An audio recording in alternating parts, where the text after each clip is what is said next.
Class. आज मैं आपको अलंकार पढ़ाने जा रही हूँ। अलंकार का शाब्दिक अर्थ है गहना, अलंकृत करना, किसी को सजाना। अर्थात अलंकार की परिभाषा काव्य में सुंदरता प्रकट करने वाले शब्दों को अलंकार कहते हैं। अलंकार की परिभाषा काव्य में सुंदरता प्रकट करने वाले शब्दों को अलंकार कहते हैं। जी हाँ, अलंकार अलंकृत करना, आभूषित करना, अलंकृत सजाना। काव्य में जिसके द्वारा, जिस शब्दों के द्वारा सुंदरता प्रकट हो रही हो, वहां पर उसे अलंकार कहते हैं। जैसे अलंकार के दो भेद हैं, शब्द अलंकार और अर्थ अलंकार।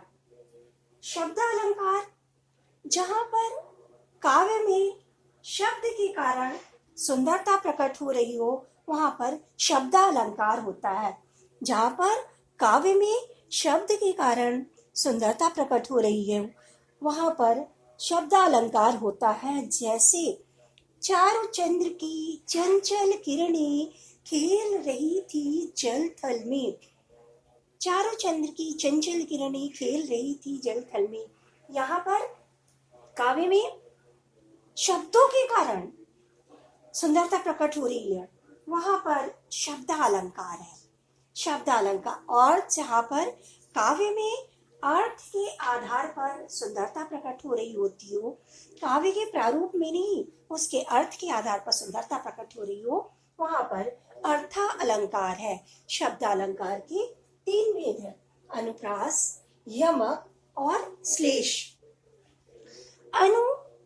अनुप्रास अलंकार, अनुप्रास अलंकार की परिभाषा जहां पर व्यंजन वर्णों की बार बार आवृत्ति हो। व्यंजन वर्ण कौन कौन से हैं? का से लेकर हा तक। जहां पर व्यंजन वर्णों की बार बार आवृत्ति हो, वहां पर अनुप्रास अलंकार होगा। जहां पर व्यंजन वर्णों की बार बार आवृत्ति हो, वहां पर अनुप्रास अलंकार होगा। जैसे जो अभी मैंने उदाहरण बताया था, वो अनुप्रास अलंकार का यह चारों चंद्र की चंचल किरणें, यहाँ चा वर्ण की बार बार आवृत्ति हो रही है, अर्थात अनुप्रास अलंकार है। ऐसी कालिंदी कूल कदम्ब की डारन, अर्थात जहां पर यहाँ पर का वर्ण की बार बार आवृत्ति हो रही है, तो यहाँ पर अनुप्रास अलंकार होगा। इतना समझ में आया?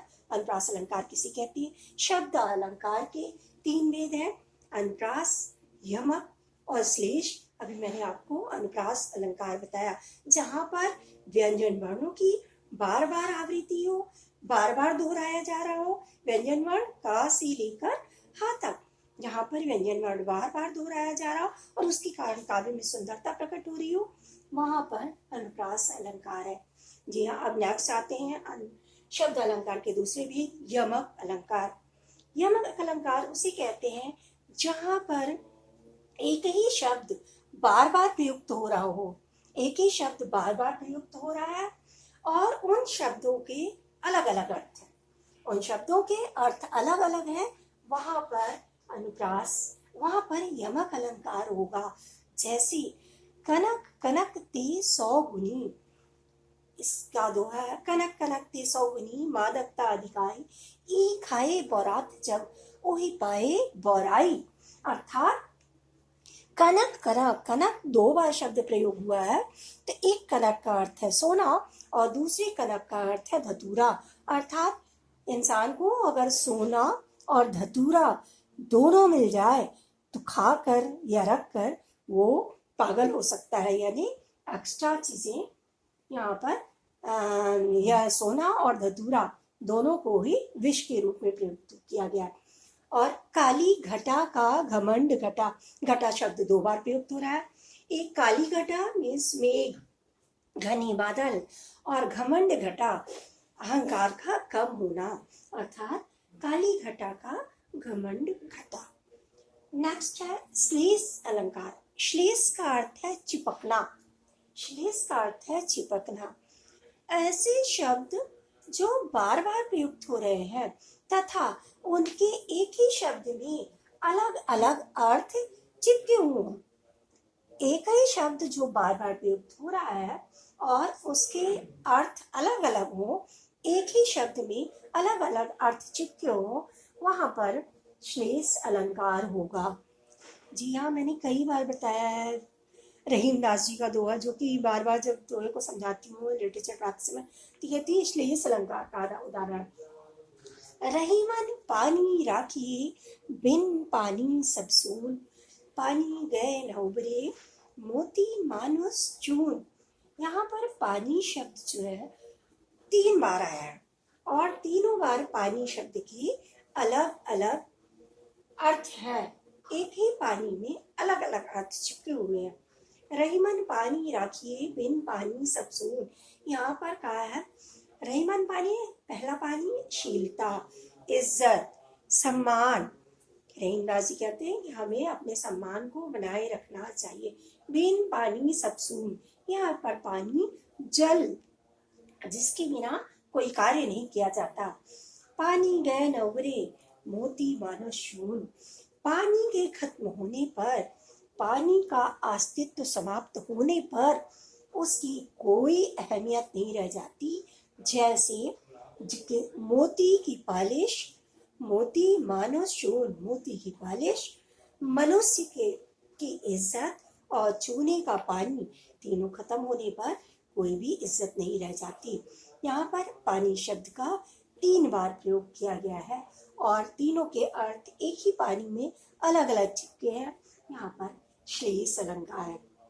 अभी तक मैंने आपको शब्द अलंकार बताया। शब्द अलंकार क्या है? जहाँ पर शब्द के आधार पर काव्य में, पद्य में, कविता में सुंदरता प्रकट हो रही हो, वहां पर शब्द अलंकार है।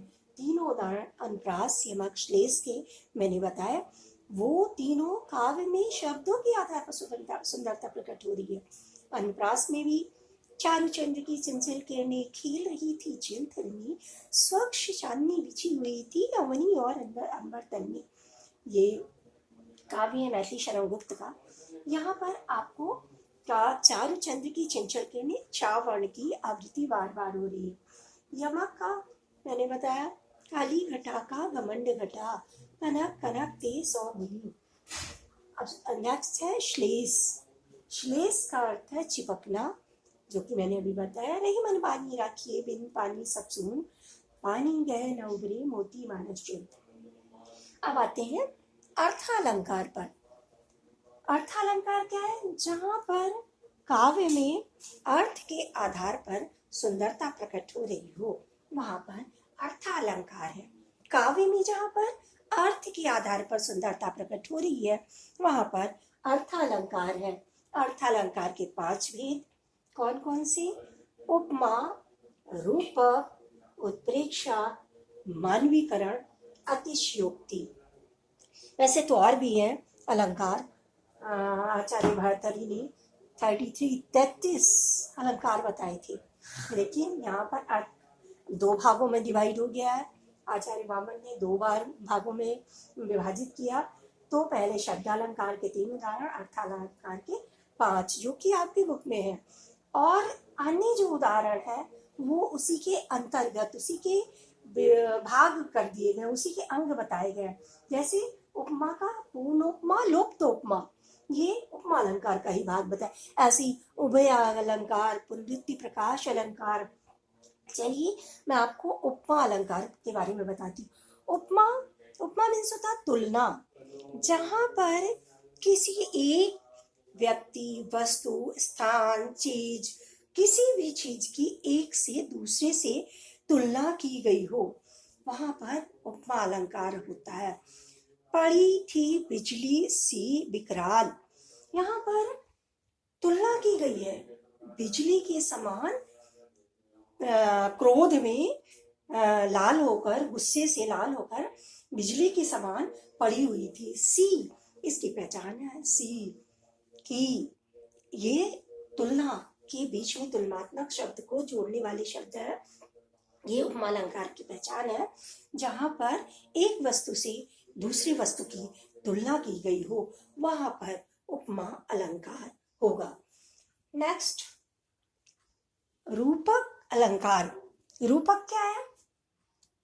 जैसा कि नाम से स्पष्ट है, रूप, गुण, सुंदर, अवगुण का भी, ना कि सुंदरता, अच्छाई, बुराई, इन सब चीजों का अभेद्य वर्णन हो।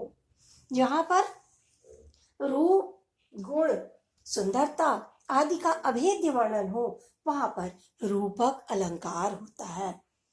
जहां पर सुंदरता के बारे में बताया जा रहा है, मैया मैं तो चंद्र खिलौना ले लूं, चंद्रमा के समान खिलौने लेने की जिद कर है। चंद्रमा के लिए क्यों? क्योंकि उससे सुंदरता को देखकर श्री कृष्ण जो है वो चंद्रमा की सुंदरता को देखकर वो चंद्रमा को लेने की जिद कर रहे हैं, अर्थात यहाँ पर रूपक अलंकार है। नेक्स्ट, उत्प्रेक्षा अलंकार। उत्प्रेक्षा, जहां पर संभावना व्यक्त की जाती है, कल्पना व्यक्त की जाती है। काव्य में जहां पर कल्पना या संभावना व्यक्त की जा रही हो, वहां पर उत्प्रेक्षा अलंकार है नहीं, लेकिन ऐसा लग रहा है, ऐसा प्रतीत हो रहा है काव्य के अर्थ में।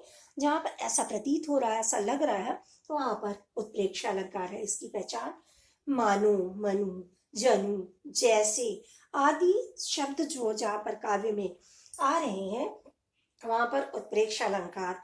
जैसे मानो हवा के जोर से सोता हुआ सागर जगा। मानो हवा के जोर से सोता हुआ सागर जगा, यह पंक्तियां राणा प्रताप की है कि राणा प्रताप युद्ध में जब उनकी तलवार चल रही है तो उनका वर्णन किया गया है, मानो हवा के जोर से सोता हुआ सागर जगा। ये तीन समझ में आए, उपमा, रूपक, उत्प्रेक्षा। उपमा जहां पर तुलना की गई हो, ये पहचान के लिए आप लोग लिखिए।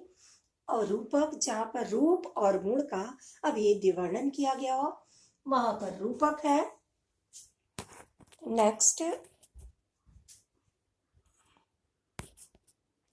रूपक समझ में आया, जहां पर रूप और गुण का अभेद्य वर्णन है, वहां पर रूपक है। उत्प्रेक्षा अलंकार पे जहां पर कल्पना की गई है, संभावना, ये शब्द मानो, मनु, जनु जैसे ऐसे शब्द का प्रयोग किया गया है, वहां पर उत्प्रेक्षा अलंकार। मानवीकरण अलंकार। मानवीकरण क्या है? जहां पर प्रकृति का वर्णन किया गया है, मनुष्य और प्रकृति का संबंध बताया गया है, वहां पर मानवीकरण अलंकार होगा। मानवीकरण अलंकार की परिभाषा, जहां पर मनुष्य और प्रकृति का वर्णन किया है, वहां पर मानवीकरण अलंकार होगा। जैसे कुछ कुछ अरुण सुनहरी, कुछ कुछ प्राची की अभूषा थी, पंचवटी की कुटी खोलकर खड़ी स्वयं क्या उषा थी। उषा यहाँ पर प्रातः काल का वर्णन किया गया है। पंचवटी सबको पता होगा कहाँ पे, जहाँ पर श्री राम और सीता ने लंका जाने से पूर्व जहाँ पर विश्राम किया था, पंचवटी, वहां पर पंचवटी का वर्णन है। इस पे कुछ कुछ अरुण सुनहरी, कुछ कुछ प्राची की अभूषा थी, पंचवटी की कुटी खोलकर खड़ी स्वयं क्या उषा थी। यहाँ पर मानवीकरण अलंकार 4 समझ में आया। नेक्स्ट है अतिशयोक्ति।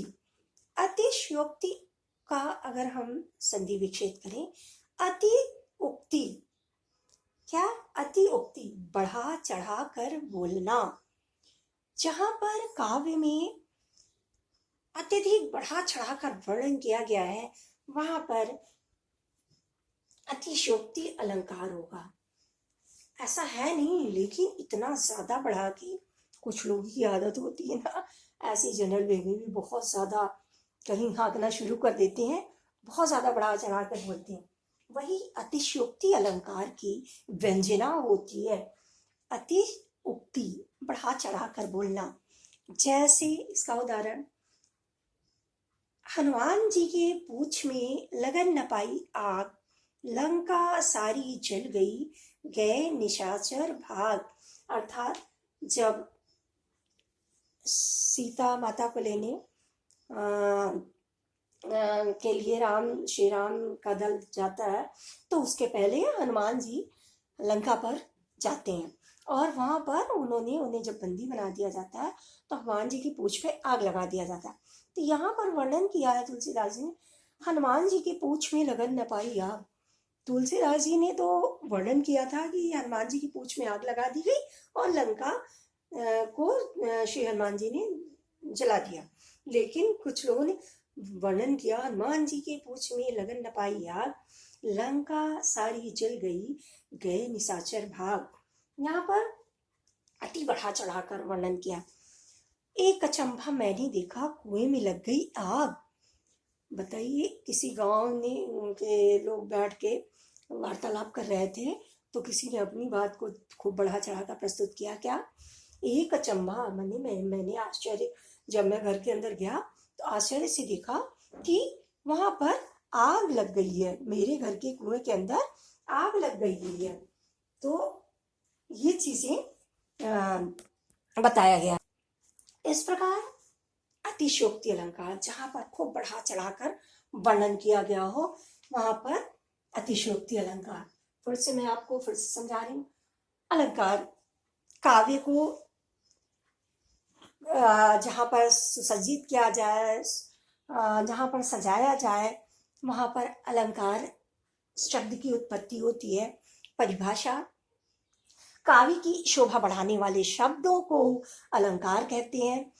अलंकार के दो भेद हैं, शब्दालंकार, अर्थालंकार। और शब्दालंकार के 3 भेद, अनुप्रास, यमक और श्लेष। अर्थालंकार के 5 भेद, उपमा, रूपक, उत्प्रेक्षा, मानवीकरण, अतिशयोक्ति। ये 5 भाग इसके अलावा उभयालंकार भी एक है जो कि आपके कोर्स में नहीं है। उभयालंकार जो दोनों में हो। एक और भी पुनरुक्ति प्रकाश अलंकार, पुनरुक्ति, जैसा कि नाम से स्पष्ट है, एक ही शब्द की बार बार को दोहराना पुनरुक्ति कहलाया। जैसे कभी कभी शब्द जहां पर आया 2 बार आया, अभी अभी शब्द आया वहां पर एक ही शब्द का 2 बार प्रयोग होता है पुनरुक्ति प्रकाश अलंकार। पुनरुक्ति, एक ही शब्द को 2 बार प्रकाशित किया गया, एक ही शब्द का 2 बार वर्णन किया गया, वहां पर पुनरुक्ति प्रकाश अलंकार। तो तब तक के लिए मैं आप लोगों को धन्यवाद कहना चाहती हूँ। आगे मैं इसी अलंकार से संबंधित आपको कुछ एक्सरसाइज बताऊंगी और उसे आपको प्रयोग करते हुए एक्सरसाइज के क्वेश्चन आंसर, कुछ लाइनें दी रहेंगी, आपको बताना होगा कि ये लाइनें किस अलंकार की है। अलंकार का प्रयोग तो ऐसी लाइन को पहचानने में मोस्टली यही होता है कि लाइन को पहचानना, अलंकार का प्रयोग लाइन को पहचानने में किया जाता है। तो इस दोनों सारे अलंकार की मैं कुछ काव्य के आपको चैप्टर्स से बताऊंगी, काव्य की लाइनें दूंगी, वहां पर आपको पहचानना है। तब तक के लिए धन्यवाद।